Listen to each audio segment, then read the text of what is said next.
ចេះតែចង់ចេញក្រៅអី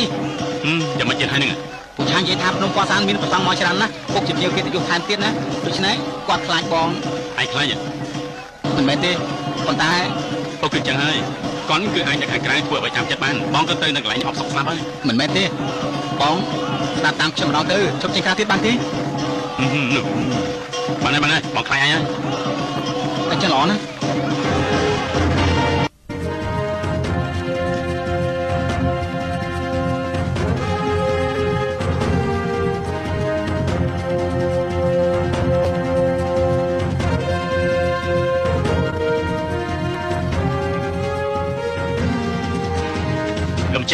លោកចាស់ថ្ងៃណាហើយពិធីប្រគល់វិជាគុណរបស់យុវវ័យចិត្តចាប់ផ្ដើមទៅហើយលោកម្ចាស់ត្រូវប្រញាប់ទៅចាត់ចែងទៀតណាបានខ្ញុំដឹងហើយ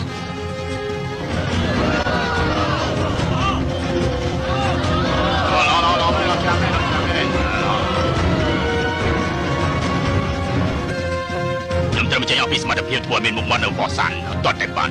តែក្រោយអ្នកនាំគុណនៅខាងមុខពេលនោះគឺខ្ញុំនេះតែម្ដង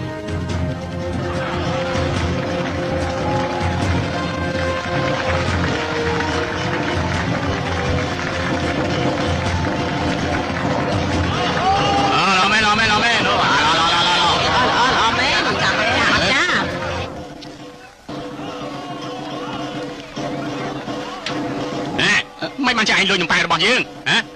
ខ្ញុំអត់ទេនេះគឺជានំប៉ែរបស់ពុកសិនច្បាស់ណាមែនហើយគេលុយនំប៉ែរបស់ខ្ញុំហ៎មិនមែនទេនំប៉ែនេះចូលនៅលើដីខ្ញុំរើសឡើងមកតាមិនបានចាអត់មានកំណត់យ៉ាងនេះ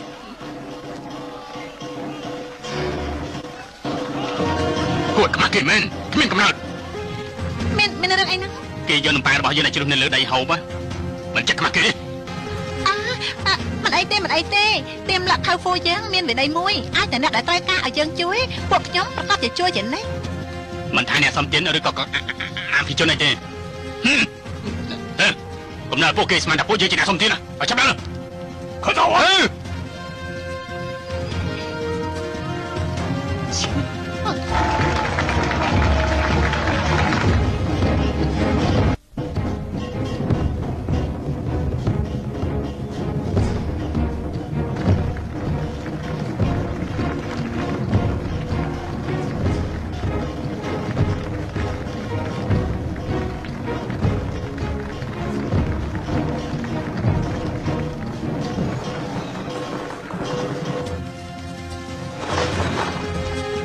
ឥឡូវនេះសូមអញ្ជើញលោកម្ចាស់លៀងចាងឡើងលើឆាកបើកពិធីប្រកួតនេះ